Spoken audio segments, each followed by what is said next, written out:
Kalau sebagai pemilik brand ya berarti harus ngebangun brandnya, membangun rantai distribusi supaya produk ini bisa tersalurkan dengan baik. Yang kedua, tantangan dari prinsipal adalah memastikan barang ini dibeli oleh konsumen. Jangan sampai berhenti di distributor atau reseller. Yes. Nggak akan ada repeat order.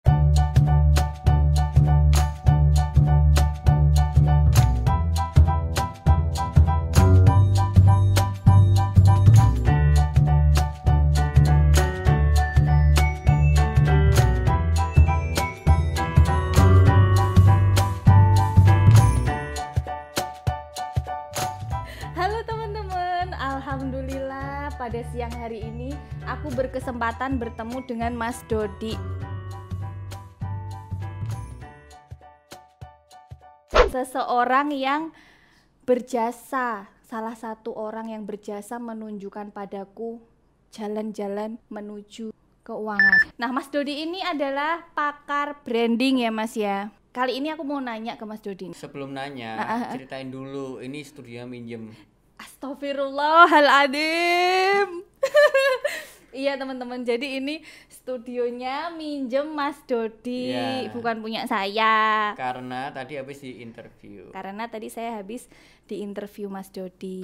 Jadi Mas Dodi, saya nih mewakili pertanyaan dari teman-teman tim penjualan, teman-teman distributor, marketer, reseller, agen. Jadi mereka itu Mas kan nggak punya brand sendiri, mereka menjual produk yang sama, harga yang sama. Pertanyaan dari mereka adalah, kemudian mereka harus gimana? Harus memiliki nilai tambah apa supaya mereka jadi lebih dipilih oleh customer gitu. Oke. Ini sebetulnya pertanyaan yang nanya bukan Mbak Nia aja gitu. Kayak banyak teman-teman reseller, teman-teman distributor nanya, kalau peran saya sebagai reseller, kemudian apa yang harus saya jual? Karena produk misalnya saya jual teh botol. Ini yang ngebangun brandnya kan pemilik brandnya gitu, prinsipalnya, bukan saya sebagai penyalurnya atau sebagai distributor atau sebagai resellernya. Apa yang harus dilakukan gitu. Kalaupun saya mau membangun brand, kata reseller, apa yang harus dilakukan? Ini banyak nih yang nanya gitu. Mas. Banyak yang nanya gitu ya? Banyak.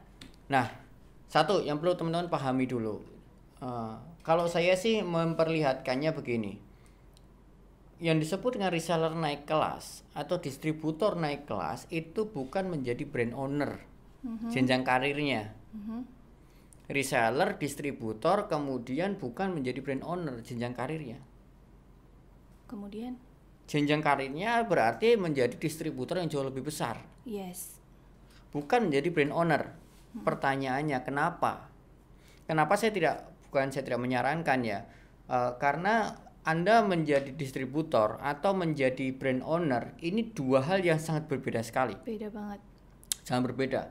Mbak Nia sebagai brand owner dan ataupun kalian teman-teman yang sebagai prinsipal. Kalau brand owner yang dipikirin apa coba?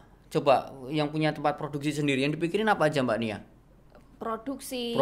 Masalah produksi yang sangat ribet banget A sampai Z. Manufaktur. Terus, saya pernah dengar dari Coach Yusak itu katanya manufaktur adalah sebuah bisnis yang paling rumit gitu ya. Dan ngerasainnya sendiri rumitnya produksi kan manufaktur. Rumit sekali Mas Dodi, salah potong dikit bisa. Ya, dia teman-teman ya, jadi paham ya, teman-teman harus paham nih. Iya, ada resiko reject juga banyak. Dan kemudian satu, yang kedua, strategi marketingnya. Membina tim penjualan. Cara membina tim penjualan. Kemudian mengelola ini apa namanya? Manajemen karyawannya cukup besar. Gitu Mas. Keuangan. Iya, cash flow Jangan sampai pas mau produksi nggak ada duitnya. Iya. Itu memastikan bahan baku supaya tetap bisa ada. Menjadwalkan. Contohnya, kemarin waktu COVID. Ya, waduh ya Allah, aku kehilangan banyak kesempatan menjual gara-gara nggak ada barang. Karena nggak ada bahan baku. Nah, teman-teman distributor nggak tahu hal-hal kayak gini gitu. Kenapa? Karena tahunya ini barang jadi tinggal didistribusikan. Dan distributor mikir enak ya sebagai brand owner ya. Itu kayak kalau bahasa Jawanya itu sawang sinawang gitu. Iya benar. Si prinsipal pemilik brand menganggap enak ya jadi distributor, dia nggak perlu mikir produksi dan lain-lain. Tapi orang yang distributor mikir enak ya sebagai brand owner ya tinggal jual gitu aja. Sebetulnya nggak seperti itu. Masing-masing antara distributor atau prinsipal itu adalah pemilik brand ya. Ataupun sebagai prinsipal, keduanya masing-masing memiliki playing field kalau kata Pak Budi. Lapangan perangnya sendiri-sendiri gitu. Dan kita harus kuasai itu. Kalau sebagai pemilik brand ya berarti harus ngebangun brandnya, membangun rantai distribusi supaya produk ini bisa tersalurkan dengan baik. Yang kedua, tantangan dari prinsipal adalah memastikan barang ini dibeli oleh konsumen. Jangan sampai berhenti di distributor atau reseller. Yes. Nggak akan ada repeat order. Kalau Anda sebagai distributor atau reseller, tugas Anda adalah membina tim penjualan yang di bawahnya atau memastikan kalau ada konsumen mau beli barangnya ada. Gitu ya. Ya masing-masing ini ada zona perangnya sendiri-sendiri ya. Oke. Hari ini pembahasannya adalah Mbak Nia bertanya, kalau saya sebagai reseller atau distributor gimana cara ngebangun brand saya gitu ya. Sedangkan teh botol yang saya jual dengan teh botol yang dijual orang lain sama. Distributor lain itu sama saja gitu ya. Oke, saya mau tanya nih ke Mbak Nia. Contoh. Anggap aja Mbak Nia mau beli teh botol Sosro di jalan. Di jalan lagi haus, saya kepikiran mau beli teh botol Sosro. Indomaret atau Alfamart, pokoknya minimarket apapun, atau ke toko kelontong. Indomaret. Kenapa? Nggak tahu, di otak saya Indomaret. Kalau nggak ada Indomaret baru Alfamart. Jujur nih ya. Iya, jujur. Iya. Kenapa nggak toko kelontong? Karena parkirannya lebih enak, lebih nyaman, lebih jelas. Terus produknya sama nggak? Sama. Berarti? Iya. Iya. Produknya sama. Produknya sama kan? Iya.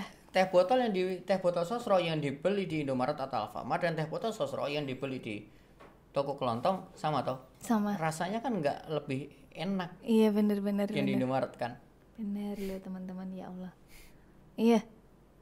Saya menangkap. Iya. Bisa mempelajari sesuatu di sini ya? Bisa. Teman-teman bisakah? Ya. Artinya ketika produk ini dipasang di sebuah rak dan konsumen ingin membeli, sebetulnya faktor-faktor lain tuh banyak yang diperhatikan oleh konsumen. Bukan sekedar produk ini aja. Contohnya Mbak Nia tadi sampaikan, kalau saya membeli, faktor-faktor yang lain saya perhatikan adalah satu, ketersediaan tempat parkir. Gampang ditemuin. Ketiga, itu yang saya kenal. Gitu ya. Sehingga walaupun ini harganya saya sangat yakin sekali ketimbang toko kelontong, ini lebih mahal loh di Indomaret. Oh iya?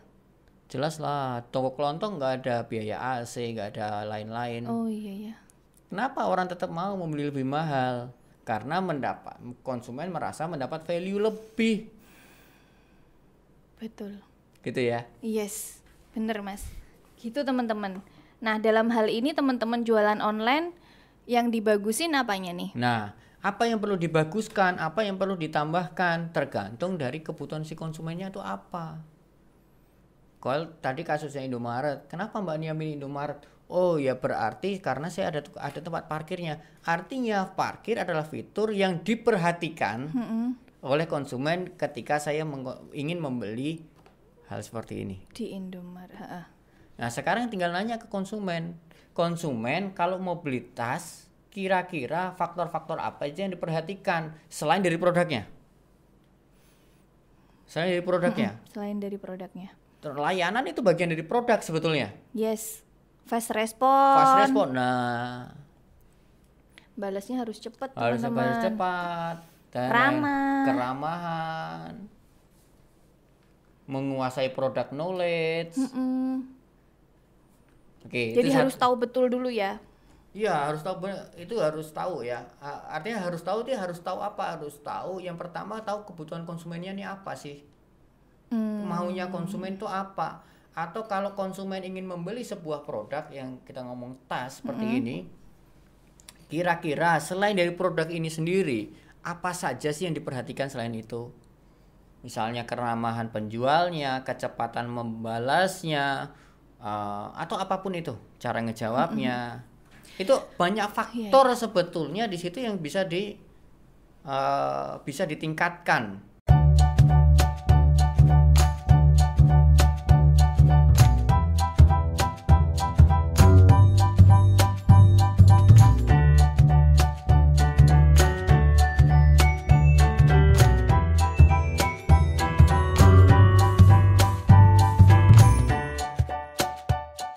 Kemudian ada 2 orang salesman yang nawarin. Salesman pertama adalah temennya Mbak Nia SD dan Mbak Nia sudah kenal dekat. Yang kedua adalah salesman yang baru dikenal.